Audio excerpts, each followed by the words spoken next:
And the rich don't work for money. The richest people in the world don't work for money. You know, but the average person, that's not part of their consciousness. See, look at Steve Jobs. His paycheck was $1 a year. Right.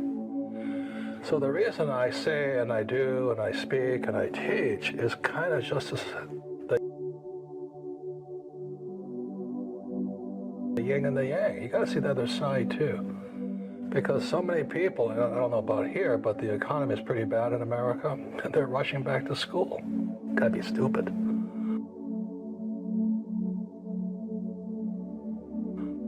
So debt is good, but it takes education. It's just being conscious. You know, being conscious of who is talking at this moment. Is it the poor person? Good education, job security, and a pension. You know, so they, like when I was a Marine pilot, most of my friends stayed in the Marine Corps, not because they loved the Marine Corps, but it was a good pension. And I said, well, that's not very spiritual, you know.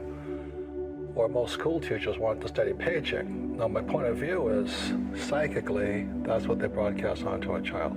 So if the teacher believes in a steady job, a steady paycheck, and no risk, and job security, any idea a child may have, like your child may say, well, I don't like that idea.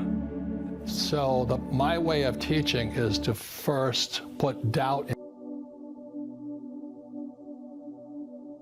in your brain to challenge your belief systems.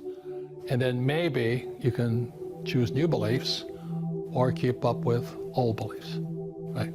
So when you think about working for money, what comes through your head? You have friends who haven't found a good job even though they went to school. The irony of it, you know, when I left school in the 60s, there was plenty of jobs, but the world has changed and our schools haven't. And so they're still making this innate promise of get a job. And I was very fortunate when I graduated in '69. We're the highest paid graduates in the world. My classmates were making about $120,000 to $150,000 a year. It's not much money today, but 1969, that was a lot of money.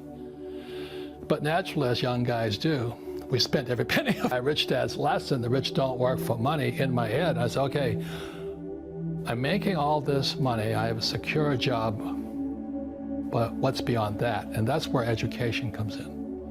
So if I could explain this to you for the rest of the millennial lessons, it's really going to be on this theme here. Because financial education is about not working for money. Like one of the first questions, when I finally realized what my rich dad was saying, I said, well, when do I never need a paycheck again? See, my goal wasn't, you know, go to the moon or, you know, cure cancer. My job was, when would I never need a paycheck again? Because as long as you need a paycheck, be it from an employer or like my poor dad, he was so afraid of losing his government pension. And I'm going, Jesus, what a way to run your life. Your pension? So my old man kind of got fired. He lost his pension. It was the most frightening thing in the world to him. He had no pension. Then it was Social Security, which is even worse. So that's why my goal when I was about your age, a little older, around 25, I said, my goal is to never need a paycheck again from anybody, even the government. I don't want any Medicare, Social Security, or whatever. You know, while I was a military pilot, so oh, you got to get the military pilot pension. I said, you do, but I'm not going to. And just because of this here, that was the difference. Because I never wanted to work for money to need a paycheck. So the next few lessons in Millennial Money, you'll find out what I do work for. So for right now, just let me go to the lesson here. It was the advantage I had at age 9, because I knew what I wanted to work for. And this here, in simple terms, is called a financial statement. In school, they teach you to get a FICO. FICO is BS. All it means, how good are you paying your bills? That's all FICO means, okay? Should be the FIDO score. So this is what your banker wants to see. So when I was 9 years old, playing Monopoly with my rich dad, this is the lesson that's not included in Monopoly, but rich dad taught me. Fundamentally, the problem that most people make, they go to school to get a job, and they work here. So this is the poor, middle class, and these guys. And we're going to talk about later, your first line item expense is taxes. You know, just recently, President Trump said he had a tax cut. He didn't have a tax cut for these guys. As you know, the rules are always written for the rich, okay? I didn't make the rules. You can get angry at me, but these are the rules. The rich make the rules. The golden rule. He who has the gold makes the rules. So the tax cut went to people here. That's where it goes to. You'll learn more about this later on. But this is what I work for. So what I work for, number one, is I'm an entrepreneur. I want businesses. I have multiple businesses. And I don't work in them because I don't work for a paycheck. Next is real estate. And real estate is good for many things which we'll go into, but number one is debt. I use a lot of debt to buy real estate and I pay no taxes. That's the relationship there. The next is paper. And that's savings, stocks, bonds, mutual funds, ETFs, and that stuff. I don't have any of that stuff. I don't save money. I don't have any of that. But this is what most people have: go to school, get a job, get a 401k, and save. But maybe you'll start to think, because I didn't make the rules. I'm just telling you these are the rules. These people pay the highest taxes, and they work the hardest. And the last are commodities, 4 different asset classes. So commodities are, number one is gold, silver, oil, land, water, food. So this is what I work for. When I left school, rather than working for a paycheck, working for money, my education had to go beyond getting a job, which I had a good job. But I now had to start, when I left school, about your age, the thing I focused on first actually was commodities. So back in 1972, I started buying gold. And it was illegal for Americans to own gold. You can imagine that. Back in 72. Today you have Bitcoin. It's different, okay? Everything is changing so rapidly today. So I started with gold, but actually the next thing was actually oil, because I went to school to be a tanker officer driving ships for Standard Oil. So I understand oil. So my wife and I don't own Standard Oil or Chevron or Exxon. We own oil wells. Again, taxes. No tax breaks for owning paper oil. Huge tax breaks for owning real oil. And then I went into real estate. Why? Because I can use debt to buy real estate. And because I use debt, I pay no tax. And then third, I started my business, my first real business. I had many businesses as a kid. But my first real business was a nylon and Velcro surfer wallet business. And I went worldwide right away. The trouble is I was an idiot, and the business went up, and the business came down. What kept me alive was this and this.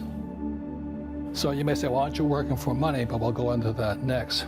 I don't want what's called a paycheck. I want cash flow. So that's what I mean by the rich don't work for money. You want cash flow that pays very little taxes, and I can use lots of debt over here. The average person who went to school, their biggest liability they have is student loans, of course. I mean, it's horrible what they do to you guys today. And most people don't understand that because they've already been genetically programmed from parents and schools to go to school and get a job and work hard for money. Now, the harder you work for money, the poorer you get. And the reason for that is money was designed to steal our wealth. You know, I'm not saying it's a good thing or a bad thing, because it makes me richer. But like the yin and yang of life, everything has opposite sides. So everything that rich dad taught me was opposite of what my rich dad, my poor dad. My poor dad was a school teacher, you know, good people, but they don't know anything about money. Right.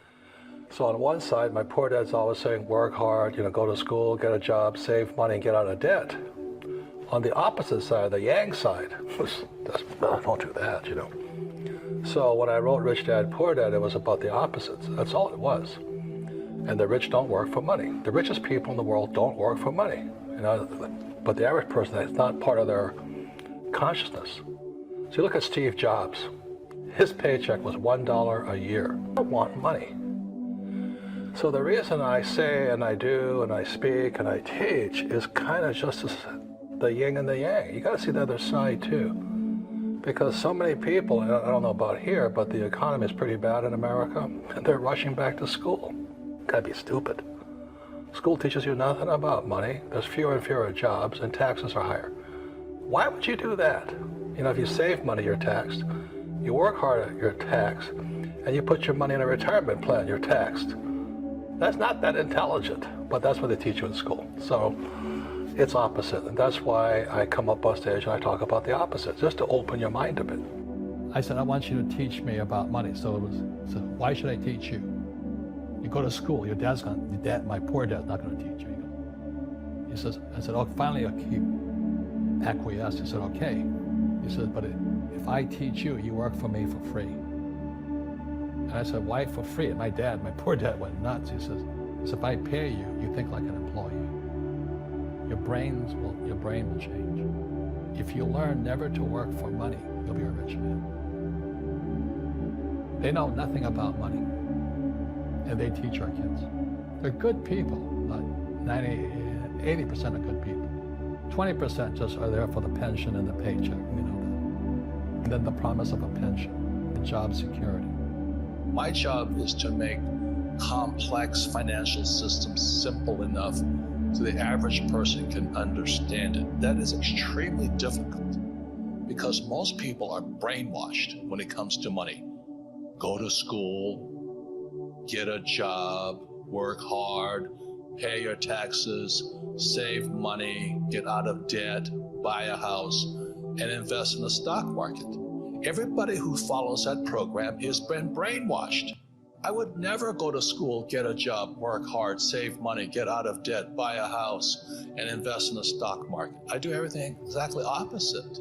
Understand that money is debt. In 1971, the US dollar became debt.